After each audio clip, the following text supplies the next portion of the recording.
Online कक्षा में आपका स्वागत। अपन को कोरोना काल की वजह से ऑनलाइन पढ़ना पड़ रहा है। आज अपन पढ़ेंगे कक्षा 9वीं विषय गणित और अध्याय 15 जो तृतीय तृतीयांश में आने वाला है। प्रकरण है प्रायिकता। प्रायिकता के बारे में अपन पढ़ेंगे। तो प्रायिकता क्या होती है इसके बारे में समझेंगे। प्रायिकता मतलब होता है किसी घटना की घटने की संभावना को व्यक्त करना। अब घटना घटने की संभावना ही व्यक्त कर सकते हैं अपन। कह तो सकते हैं कि ये घटना घटेगी, अब घट भी सकती है, नहीं घट सकती है। जैसे एग्जाम्पल के तौर पर एक व्यक्ति रोजाना छाता लेके जाता है, अपने किसी प्रतिष्ठान पर या नौकरी करने जाता है, तो रोजाना बरसात के दिनों में छाता लेके जाता है। तो 10-15 दिन लेके गया, लेकिन बरसात नहीं आई। अब बरसात नहीं आई तो सोचा कि क्यों नहीं छत्ते को घर रख दिया जाए, अपन क्यों बरसात इसमें छत्ते को क्यों वजन कैसे। तो लेकिन एक दिन छाता उसने घर छोड़ दिया, तो जिस दिन छाता घर छोड़ा उसी दिन बरसात आ गई। तो ये तो घटना कुछ भी हो सकता है, घटना घट भी सकती है और घटना नहीं भी घट सकती है, लेकिन घटना घटने की अपन संभावना ही व्यक्त कर सकते हैं। दूसरा उदाहरण, जिसे भारत पाकिस्तान मैच होता है तो अपन ये संभावना व्यक्त करते हैं आज भारत जीतेगा। संभावना व्यक्त कर सकते हैं, ये थोड़ी कह सकते हैं भारत ही जीतेगा, क्योंकि अब की बार भारत हार गया। तो हमेशा अपने किसी घटना घटने की केवल संभावना को ही व्यक्त किया जा सकता है। अब कितनी घटेगी कितनी घटेगी ये कोई मालूम नहीं किसी को। तो अपन अब प्रायिकता की परिभाषा पढ़ेंगे। प्रायिकता की परिभाषा क्या है? किसी घटना के घटने की संभावना को संख्यात्मक रूप में व्यक्त करना ही प्रायिकता कहलाती है। किसी घटना घटने की संभावना को संख्यात्मक रूप में व्यक्त करना कि कितनी घटना घटेगी, कितनी घटना घटी, उसको संख्यात्मक रूप में व्यक्त करना ही प्रायिकता कहलाती है। अब प्रायिकता ज्ञात करने का सूत्र होता है, कोई भी घटना कितनी घटी इसका सूत्र होता है प्रायिकता घटना के अनुकूल परिणामों की संख्या बटे कुल संभव परिणामों अर्थात अभिप्रयोगों की संख्या।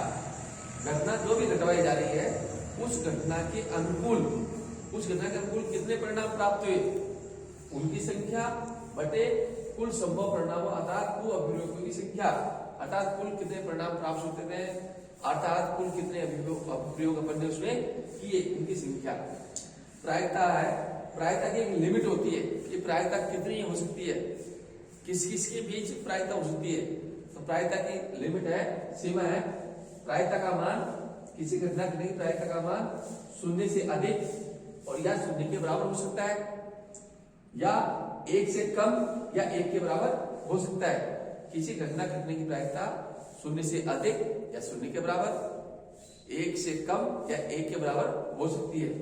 अब कौन कौन सी घटनाएं होती है? अनिश्चित घटना। अनिश्चित घटना किसे कहते हैं? जिस घटना के घटने की प्रायिकता 0 होती है वह अनिश्चित घटना कहलाती है। यानी जिस घटना घटने की प्रायिकता 0 होती है वह अनिश्चित घटना कहलाती है। इसके बाद आते हैं निश्चित घटना। जिस घटना के घटने की प्रायिकता 1 होती है वह निश्चित घटना कहलाती है। जिस घटना घटने की प्रायिकता 1 आती है वह निश्चित घटना कहलाती है, क्योंकि घटना घटने की अधिकतम सीमा कितनी है? 1 है। 1 से ज्यादा घटना नहीं हो सकती। घटना घटने की प्रायिकता और न घटने की प्रायिकता का योग हमेशा 1 होता है। किसी घटना घटने की प्रायिकता और नहीं घटने की प्रायिकता का योग हमेशा 1 आता है, अर्थात PE प्लस PE डैश बराबर 1। PE क्या घटना घटने की प्रायिकता होती है और PE बार घटना नहीं घटने की प्रायिकता कहते हैं। बात समझ आई? PE को तो क्या कहते हैं? घटना घटने की प्रायिकता। PE डैश द्वार को तो क्या कहते हैं? घटना नहीं घटने की प्रायिकता, अर्थात घटना घटने की प्रायिकता और घटना नहीं घटने की प्रायिकता का योग 1 होता है। इसका अपन ने प्रायिकता के बारे में समझा और प्रायिकता के लिमिट के बारे में समझा, घटनाओं के बारे में समझा। अब इस आधार पर अपन प्रश्नावली करेंगे। प्रश्नावली 15.1 का क्वेश्चन नंबर 1 है, एक क्रिकेट मैच में महिला वो 30 गेंद खेलती है। क्रिकेट मैच में एक महिला कितनी गेंद खेलती है? 30 गेंद खेलती है। उनमें वो चौका 6 गेंदों पर चौका मारती है। कितनी गेंदों पर चौका मारती है? 6 गेंद पर चौका मारती है। तो अब सवाल पूछा जा रहा है, चौका न मारे जाने की प्रायिकता पूछी जा रही है। चौका न मारे जाने की प्रायिकता पूछा जा रहा है। सवाल उल्टा पूछा जा रहा है, चौका न मारने की प्रायिकता। अब इसको अपन हल करेंगे तो चौका अपन इसको दो तरीके से कर सकते हैं। एक तो चौका मारने की प्रायिकता निकालो, उसके बाद फिर एक में से घटा दो। फिर अपन सीधा तरीका हो रहा है कि चौका न मारने की घटना निकाल लेंगे। अब देखो इसमें महिला कितने गेंद खेलती है? 30। अब अपन कोई भी प्रायिकता ज्ञात करेंगे किसी भी सवाल में तो दो प्रकार के परिणाम पहले अपन निकाल के रखेंगे।